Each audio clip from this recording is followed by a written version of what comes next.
देखो NCERT class 7 history का हम लोग चैप्टर 1 स्टार्ट करें। क्या है चैप्टर 1 का नाम? द ट्रेसिंग है, introduction tracing changes through 1000 year. ये हम लोग पढ़े। तो कल हम लोग इसका इंट्रोडक्शन में देखे थे कि हम लोग को पढ़ना क्या है। तो हम लोग मिडिवल एज के बारे में पढ़ रहे हैं। तो मिडिवल एज के बारे में पढ़े तो स्टार्टिंग जो इंट्रोडक्शन पार्ट था ना वो हम लोग कल कवर कर चुके हैं। उसके आगे का आज हम लोग पढ़ने जा रहे थे। देखो ध्यान से। तो हम लोग पढ़े न्यू एंड ओल्ड टर्मिनोलॉजी।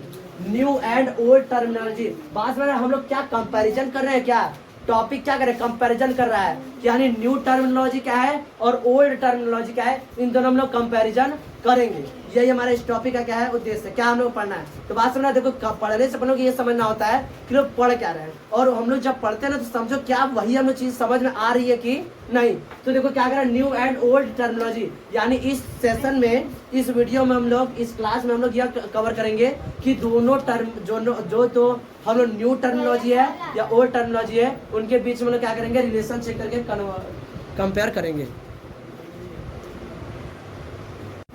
ध्यान दो। तो वो समझ आया। अब देखो ध्यान से। तो क्या बताओगे, न्यू एंड ओल्ड टर्मिनोलॉजी क्या बताओगे, हिस्टोरिकल। तो ये समझ रहे हम लोग क्या कर रहे हैं, कंपैरिजन करने जा रहे हैं। तो देखो ध्यान से, ध्यान समझना टॉपिक।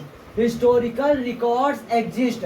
हिस्टोरिकल मतलब जो इतिहास के जो रिकॉर्ड्स है, इतिहास में जो लिखा हुआ है, चाहे कुछ भी, चाहे वो हम लोग कल मैप देखे थे तो चाहे वो मैप लिख के रखे हो, चाहे टेक्स्ट लिख के रखे हो, तो जितनी भी चीजें हिस्टोरिकल रिकॉर्ड होती है, जो historical record exist in a variety of languages. वो क्या होता है, अलग अलग लैंग्वेज में होती है। हर चीज एक लैंग्वेज है। हम लोग आज ना किताब उठा के पढ़ रहे हैं, अच्छा अकबर ऐसे होता था तो बिरबल ऐसे होता था, ये हम लोग आज देख पा रहे हैं। लेकिन ये इतना आसान नहीं था। इसके बारे में गहन अध्ययन करने बाद तो आज हम लोग के सामने एकदम सिंपल साधारण भाषा में उस सारे रिकॉर्ड्स को रख दिया गया। तो उसको देखा गया ना कैसे कैसे हम लोग एंशिएंट टाइम में देखते हैं। कितने के क्लासेस में तुमने देखा ना कि कैसे हम इतिहास के बारे में जानते हैं, तो हम उनके हथियारों से जान पाते हैं। तो उनके द्वारा से क्या हुआ, दीवारों पर जो उन्होंने सूचनाएं खुदवाई थी उससे हम जान पाते हैं। तो वही इतिहास क्या होते हैं, अलग अलग लैंग्वेजेस में डिफरेंट लैंग्वेजेस क्या होते हैं हम लोग को मिलते, वही समझा रहे हैं। क्या बताओ, historical record exist in a variety of languages which have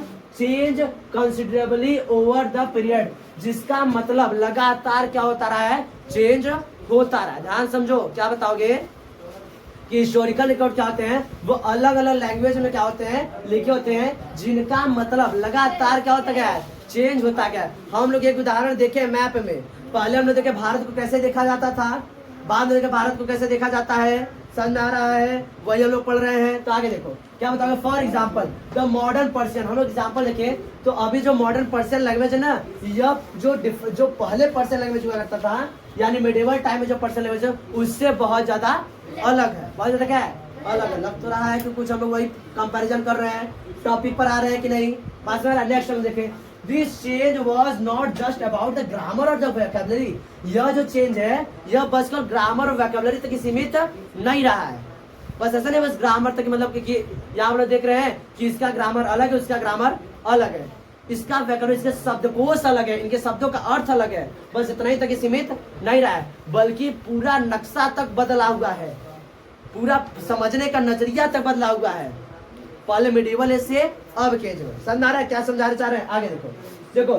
but there meaning was also change. उनके मीनिंग भी क्या होते हैं, चेंज होते हैं। अब देखो ध्यान से, let us take an example of the term Hindustan. हम एक एग्जांपल लेकर समझते हैं, इतिहास में एग्जांपल देता रहेगा। कल हम लोग देखे मैप का, आज आया वर्ड हिंदुस्तान। हिंदुस्तान एग्जांपल लेकर हम लोग समझते हैं। देखो ध्यान से, today we understand it as India the modern state. The modern आज हम लोग हिंदुस्तान क्या समझते हैं, आज हमारा भारत पूरा देश, मेरा प्यारा भारत देश, उसको हम लोग क्या समझते हैं, हिंदुस्तान। क्या हमेशा से हिंदुस्तान का यही मीनिंग रहेगा, पूरा का पूरा देश?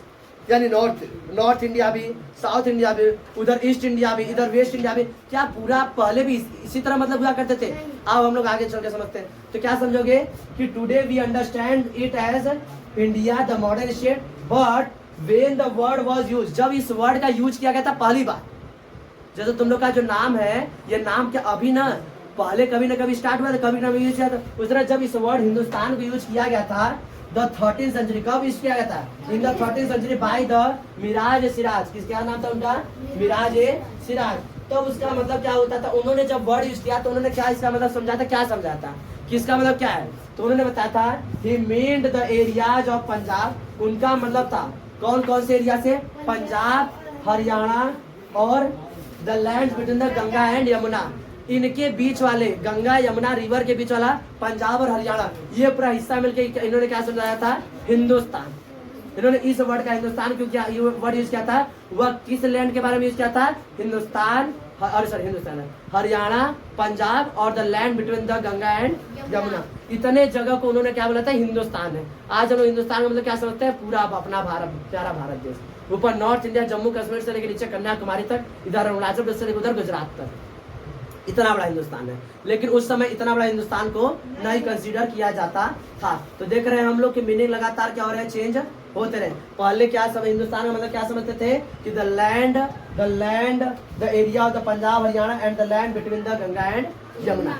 ये समझ में आ रहा है? क्या समझ रहे हो? चलो ये इतना लिखो,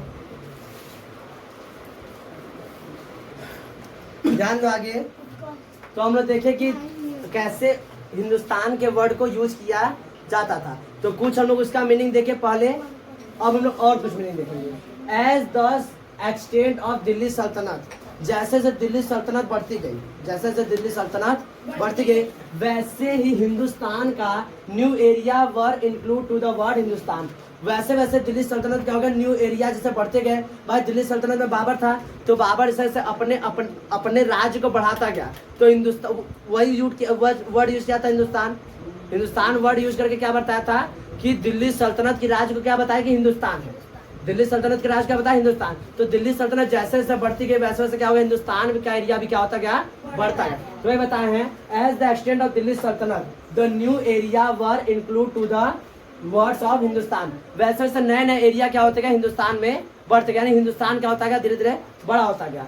but it was never include the south India, लेकिन कभी भी उस हिंदुस्तान में साउथ इंडिया ऐड नहीं हुआ था, जो आज हम लोग देखते हैं। तो बात समझ रहा है? तो ये हम लोग देख रहे हैं हिंदुस्तान का वर्ड, हम लोग जो एग्जाम्पल समझे और इसके आगे बारे में समझते हैं। In the early 16th century के स्टार्टिंग में Babur use the Hindustan word to describe the geographical and the fauna and the culture of the inhabitants of the subcontinent of India, जो आप लोग का सब कॉन्टिनेंट है। फिर उसने हिंदुस्तान वर्ड यूज किया किस सेंस में? कहा कि हिंदुस्तान जो वर्ड है वह यहाँ के ज्योग्राफी को डिस्क्राइब करेगा, मतलब वहाँ का कैसा जमीन, वहाँ का कैसा है, कैसे पहाड़ है, कैसे नदियाँ, ये क्या है उसका ज्योग्राफी डिसाइड करेगा कौन? वर्ड हिंदुस्तान। और क्या बताया? वहाँ के फाउना मतलब वहाँ के पेड़ पौधे, वहाँ क्या चीज? पेड़ पौधे। एंड द कल्चर, वहाँ की संस्कृति, ये सभी आएगा किसमें? द वर्ड हिंदुस्तान में, जो वहाँ का था। It was similar to the poet Amir Khusro, जो 14th सेंचुरी में आमिर खुसरो ने अपनी कविताओं में इसका जिक्र किया था। लगभग उसी तरह मीनिंग निकाल के क्या बताया बाबर ने। पास में रहा है? तो देख रहे हैं हम हिंदुस्तान वर्ड का हम एग्जाम्पल लेके देखे कैसे कैसे इसमें परिवर्तन होते गए। अब हम लोग हिंदुस्तान का मतलब क्या समझते हैं और पहले क्या समझा था, फिर धीरे धीरे कैसे इसमें परिवर्तन होते गए। ये इतना समझ में आया? ये पूरा लिख लो।